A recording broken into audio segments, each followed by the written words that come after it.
అబ్బో ఇక్కడ కేజీ చీరలు కొంటే అర కేజీ చీరలు ఫ్రీ అంట. మంగళ్య షాపింగ్ మాల్ కేజీల్లో సేల్, టన్నుల్లో ఆనందం. ఆల్ పార్టీ మీటింగ్ నుంచి విపక్ష పార్టీలు వాకౌట్ చేశాయి. అఖిలపక్ష సమావేశానికి 20 మంది తిరుగుబాటు టీఎంసీ ఎంపీలను ఆహ్వానించడంపై ప్రతిపక్షాలు తీవ్ర ఆగ్రహం వ్యక్తం చేశాయి. తిరుగుబాటు టీఎంసీ ఎంపీలు ఆల్ పార్టీ మీటింగ్ కు రావడంపై నిరసనగా ప్రతిపక్షాలు వాకౌట్ చేశాయి.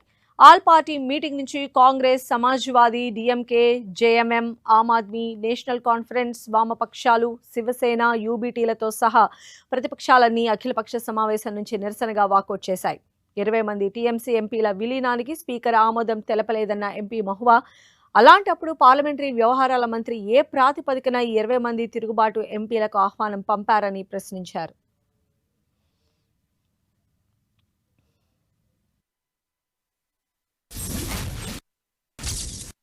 All parties, including the Indian National Congress, the Samajwadi Party, the DMK, the JMM, the Aam Aadmi Party, the National Conference, the left parties, the Shiv Sena UBT have all walked out of the all party meeting in protest because the so-called NCPI, which is an unrecognized party, the strength of the All India Trinamool Congress in the list provided by the table office is shown to be 28 members. These so-called rebel 20 MPs, their merger has not been approved by the speaker. The 20 disqualification petitions are still pending. After the 91st amendment, there is no room for a separate block. So on what grounds did the Parliamentary Affairs Minister extend an invitation to these 20 rebel MPs, and how are they?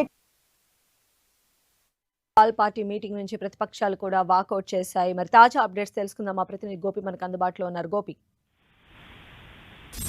సంధ్య, అఖిలపక్ష సమావేశం నుంచి అన్ని ప్రతిపక్ష పార్టీలు కొద్దిసేపు walkout చేశాయి. అయితే మోదీ ప్రభుత్వం ఎన్సీపీఐ సమావేశానికి ఆహ్వానం ఇవ్వడాన్ని నిరసిస్తూ ప్రతిపక్షాలు ఈ నిర్ణయం తీసుకున్నాయి. టీఎంసీకి చెందిన 20 మంది రెబల్ ఎంపీలను ఆశ్రయం కల్పించగా పార్టీగా ఎన్సీపీఐని ప్రతిపక్షాలు విమర్శించడం జరిగాయి. 20 మంది రెబల్ ఎంపీల అంశం పైన లోక్సభ స్పీకర్ ఇంకా తుది నిర్ణయం తీసుకోలేదంటూ కూడా ప్రతిపక్షాలు ఆరోపించాయి. స్పీకర్ నిర్ణయం రాకముందుకే ఎన్సీపీఐని అఖిలపక్ష సమావేశానికి ఆహ్వానించడం తగదంటూ కూడా ప్రతిపక్షాలు అయితే అభ్యంతరం వ్యక్తం చేయడం జరిగింది. అయితే పార్లమెంటు సమావేశాలు సజావుగా సాగేందుకు ఈ రోజు అఖిలపక్ష సమావేశాన్ని నిర్వహిస్తుండగా ఈ యొక్క ఎన్సీపీఐని ఆహ్వానించడాన్ని నిరసిస్తూ విపక్ష పార్టీలంతా కూడా కొద్దిసేపు వాకౌట్ అయితే చేయడం జరిగింది. తర్వాత తిరిగి ఈ యొక్క అఖిలపక్ష సమావేశానికి హాజరయ్యారు. అయితే ఏదైతే రెబల్ గా గుర్తించిన అభ్యర్థుల పైన ఇంకా స్పీకర్ ఎటువంటి నిర్ణయం తీసుకోక ముందుకే వారిని గుర్తించి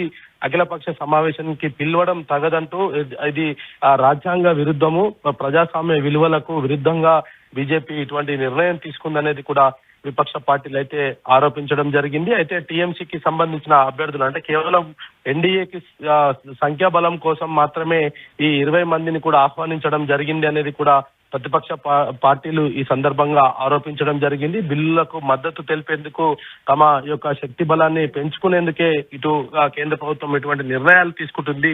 ఇది ప్రజాస్వామ్యంకి తగదంటూ కూడా అఖిలపక్షానికి వచ్చిన విపక్ష పార్టీ సభ్యులైతే చెప్పడం జరిగింది. మరి ఇంకా ఈ యొక్క ఇంకా సమావేశం అయితే కొనసాగుతుంది. దీంట్లో అనేక నిర్ణయాలకు సంబంధించి కేంద్ర ప్రభుత్వం పార్టీ అఖిలపక్ష సమావేశంలో కీలక అంశాలపైన కూడా ఆల్ పార్టీ మీటింగ్ లో చర్చించేందుకు కొంత సమయం కూడా ఇవ్వడం జరిగింది. అదేవిధంగా విపక్ష పార్టీలు కూడా ఈ యొక్క సందర్భంగా ఆల్ పార్టీ మీటింగ్ కి సందర్భంగా గోపి, అంటే ఆల్ పార్టీ మీటింగ్ అప్పుడే మన సిచ్యువేషన్ చూస్తే ఎలా ఉంటే ఇక పార్లమెంట్ సెషన్స్ లో అంటే కేంద్రం అనుకుంటున్నటువంటి బిల్లులు కావచ్చు, ఇవన్నీ కూడా ఎంతవరకు సక్సెస్ అయ్యి ముందుకు వెళ్లే ఛాన్సెస్ ఉంటాయి? అసలు పార్లమెంట్ సమావేశాలు ఎంత మేర సజావుగా సాగే ఆస్కారం కనిపిస్తుంది?